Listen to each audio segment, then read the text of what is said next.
हरि हरि बोल।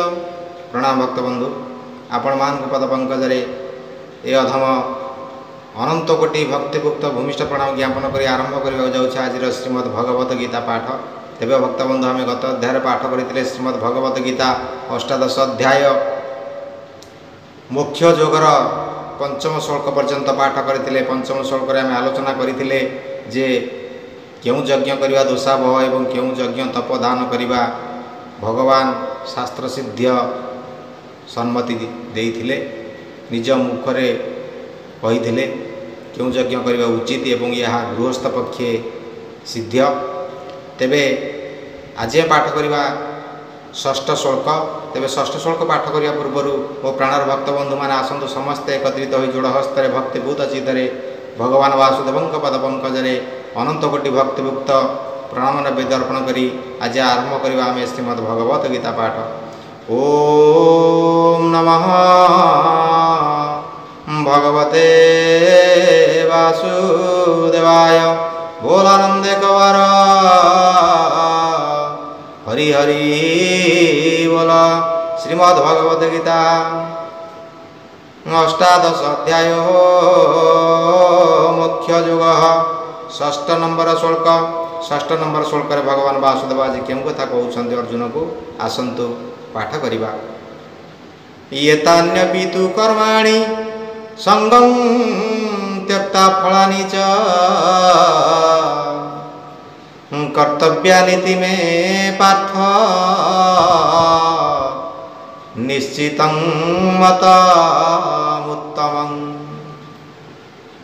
भगवान कहउछन्ति मानव अभिमान छाड़ी देई ये कर्म करिबा उचित, फल कामना आदौ रखिब नाही, यह सर्वश्रेष्ठ अटे। भगवान कहउछन्ति जे जो यज्ञ तुम्हें करिब, जो तप करिब, जो दान करिब ता भितरे हिंसा रखिब नाही, अहिंसा सहकार करिब एवं यह करिबा द्वारा तुमर सब कौन हब ना तुम चित्त शुद्ध हब, तुमर पाप कलमश जहाँ थी सबू भस्म हो ध्वंस हो विनाश हेब एवं यह गृहस्थ पक्षे करिबा शास्त्र सिद्ध बा सिद्ध बोली भगवान वासुदेव जहाँ श्रीमुखरे कहिसंती। तेबे यही कर्म करिबा पाई केबे मान करिब नाही, अभिमान करिब नाही। हृदय भितर मान छाड़ीदेव, अभिमान छाड़ीदेव, सबकि छाड़ी देई ये कर्म को आगुआ होकरी करिब एवं हृदय भितरे कामना रखिब नाही, वासना रखिब नाही, फल आशा रखिब नाही। निष्काम भाव रे फल आशा को त्याग करी देई भगवान ये कहते आदौ तुम्हें फल आशा रखिब नाही,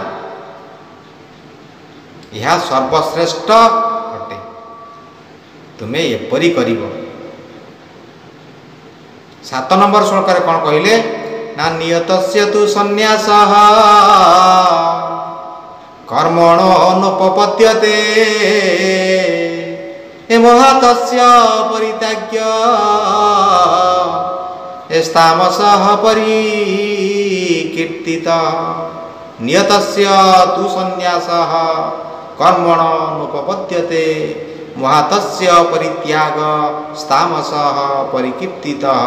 अर्थात जो नित्य कर्म मान छाड़िबा विधि नुहे, जेबे मोहवशरे ताकू छाड़े तेबे ताकू तामस त्याग कहती। 3 प्रकार त्याग कथा भगवान कहिबे। अर्जुन पचारिछंती 3 प्रकार त्याग कथा कहिबे। तेबे तामस त्याग कथा भगवान कहउछन ताकू क्यों त्याग कहजिबो ना ताकू तामस त्याग कहजिबो। कौन छाड़िले कौन आपण त्याग जदि करि दियंती ताकू तामस त्याग कहजिबो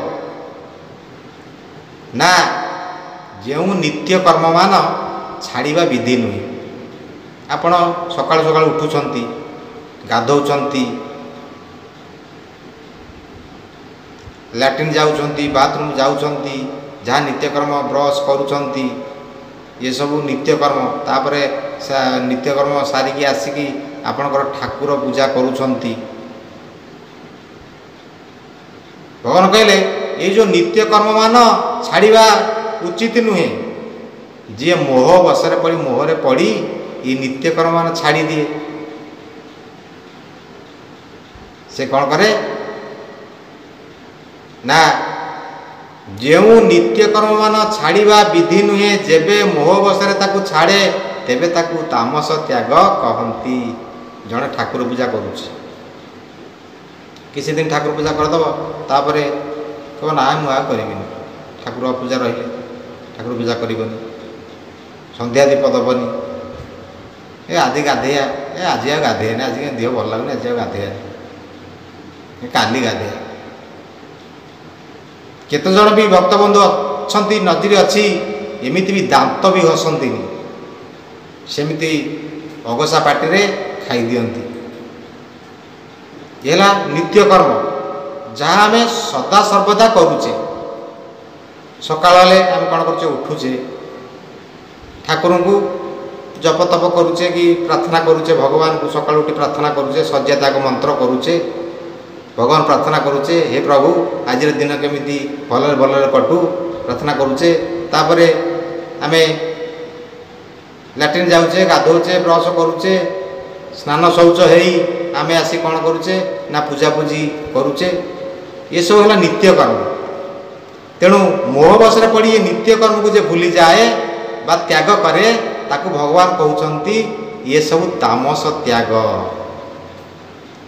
ଏହାକୁ ସବୁ ତାମସ ତ୍ୟାଗ କୁହାଯାଏ। ଜଣେ ଜଣେ ଲୋକ ଅଛନ୍ତି ଭକ୍ତବନ୍ଧୁ, ଯଦି ଶୀତ ଦିନ ଆସିଯିବ ତାହେଲେ ସେମାନେ ଆଉ ଗାଧେଇବେନି। ଏମିତିକି 15 ଦିନ ମାସେ ମାସେ ଧରିକି ଜଣେ ଜଣେ ଲୋକ ଅଛନ୍ତି, ସେମାନେ ଗାଧେଇବେ ନାହିଁ। ଏହା ହେଲା କ'ଣ, ତାମସ ତ୍ୟାଗ। ଶୀତ କରୁଛି, ଶୀତରେ ଯେମିତି ମରିଯିବେ। ଶୀତରେ ଥଣ୍ଡା ପାଣି ତାଙ୍କ ଶରୀରରେ ପଡ଼ିଗଲେ ଚମ ଗୁଡ଼ାକ ତାଙ୍କର ଉଲୁରିଯିବ, ତରଳିଯିବ। ତେଣୁ ଏହା ସବୁ କ'ଣ ନା ତାମସ ତ୍ୟାଗ। ମୋହ ବଶରେ ପଡ଼ି ସେସବୁ ଏମିତି କରନ୍ତି। ଆଉ କେତେଜଣ ଅଛନ୍ତି, ଦିନେ 2 ଦିନ 3 ଦିନ ଲାଟ୍ରିନ୍ ବି ଯିବେନି, ଏମିତି ଲୋକ ବି ଅଛନ୍ତି। ଆଉ କିଛି ଲୋକ ଅଛନ୍ତି ସକାଳୁ ଉଠିବେ, ମୁହଁ ବି ଧୋଇବେନି। କିଛି ଲୋକ ଅଛନ୍ତି ବ୍ରସ୍ ବି କରିବେନି ମଝିରେ ମଝିରେ। ତେଣୁ ଏସବୁ ହେଉଛି କ'ଣ ନା ତାମସ ତ୍ୟାଗ। ଆଉ ଠାକୁର ପୂଜା କଥା ତ ଛାଡ଼ନ୍ତୁ। ତେଣୁ ଏସବୁ ଜିନିଷକୁ କେବେ ବି ହେଳା କରିବା କଥା ନୁହଁ, ଯଥା ସମୟରେ କରିବା କଥା।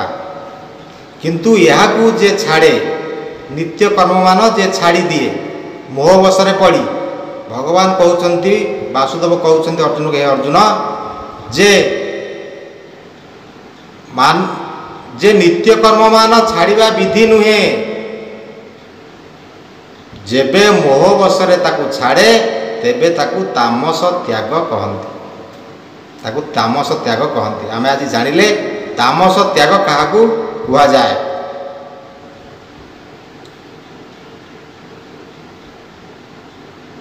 କ'ଣ କହିଲେ, ନବାକ୍ଷୀରେ ଆସନ୍ତୁ ଟିକେ ପାଠ କରିବା। ଏସବୁ କର୍ମକୁ ଅର୍ଜୁନ କରିବ ଛାଡ଼ି ଅଭିମାନ, ଫଳ କାମନା ଛାଡ଼ିଦେବ, ମୋ ମତେ ଶ୍ରେଷ୍ଠ ଏହି ସର୍ବ, ଯେ ସବୁ ନିତ୍ୟ କର୍ମ ମାନ ଛାଡ଼ିବା ନୁହଇ ବିଧାନ, ଯଦିବା ମୋହ ବଶେ ଛାଡ଼େ ତାମସ ତ୍ୟାଗ ବୋଲି ଦୃଢ଼େ। ନିତ୍ୟକର୍ମ କହିଲେ ଆମର ପୁରୁଷାନୁକ୍ରମରେ ଆମ ପିତୃପୁରୁଷମାନେ ଆମ ପରିବାରରେ ଯାହା ସବୁ କରି ଯାଇଛନ୍ତି, ଆମେ ସେହି ପଦାଙ୍କ ଅନୁସରଣ କରିବା। ସନ୍ଧ୍ୟା ହେଲେ ସନ୍ଧ୍ୟା ବନ୍ଦନା କରିବା, ସନ୍ଧ୍ୟାବତୀ ଦେବା, ଠାକୁର ଘରେ ଦୀପ ଜଳେଇବା, କର୍ପୂର ଜଳେଇବା, ଆଳତି କରିବା, ପ୍ରାର୍ଥନା କରିବା, ଗୀତା ଭାଗବତ ପଢ଼ିବା, ଏସବୁ ନିତ୍ୟକର୍ମ। ସକାଳ ହେଲେ ବ୍ରହ୍ମ ମୁହୂର୍ତ୍ତରୁ ଶଯ୍ୟା ତ୍ୟାଗ କରିବା ଏବଂ ବ୍ରଶ କରିବା, ମୁହଁ ଧୋଇବା, ବ୍ରଶ କରିବା, ଝାଡ଼ା ଯିବା, ଗାଧୁଆ, ସ୍ନାନ ଶୌଚ କରିବା, ଠାକୁର ପୂଜା ପୁଣି କରିବା, ତୁଳସୀ ଚଉରା ବେଳେ ପାଣି ଦେବା, ସୂର୍ଯ୍ୟଙ୍କୁ ପାଣି ଦେବା, ये सब नित्य कर्म। ये नित्य कर्म को जे मोह बस पड़ी त्याग करे भगवान कहले ये हूँ यह छाड़वा विधि नुहे। भगवान निजे कहते किंतु मोह बस पड़ी जे व्यक्ति जो व्यक्ति यह त्याग करे ताहाकू तामस त्याग बोली कहा जाए। ए जे सबु नित्य कर्म मान छाड़वा नुहई विधान जदिवा मोह बसे छाड़े तामस त्याग बोली दृढ़े दुख भाई कर्म जेहि शरीर क्लेश भय नाही ए राजस त्याग यही सर्व न मिले फल हे पार्थिव।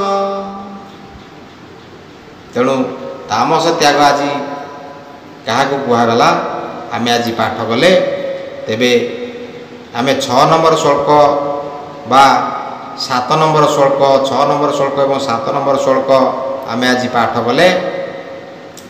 6 नंबर श्लोक एतान्यपितु कर्माणि संगं त्यक्ता फलानि च कर्तव्यानीति में पार्थ निश्चित मतमुत्तम। मान अभिमान छाड़ी दे कर्म करने उचित फल कामना आत्म रखिब नाही या सर्वश्रेष्ठ अटे। 6 नंबर श्लोक कहले 7 नंबर श्लोक कहले नियतस्य तु संन्यासः कर्मणोपपद्यते महतस्य परित्याग तामसः परिकीर्तित। जो नित्य कर्म मान छाड़वा विधि नुहे जेबे मोह बसरे ताकू छाड़े तेबे ताकू तामस त्याग कहती। तेबे आज आम पाठ कले तामस त्याग विषय रे। आज आसतु मोर प्राण भक्त बंधु माने यहीठारे भगवान वासुदेव पद पंकज अनंत कोटि भक्तिमुक्त प्रणाम नैवेद्य अर्पण करी यहीठारे आम सांग करवा श्रीमद् भगवत गीता पाठ। ओम नमः भगवते वासुदेवाय बोल आनंदे कवार हरि हरि बोल।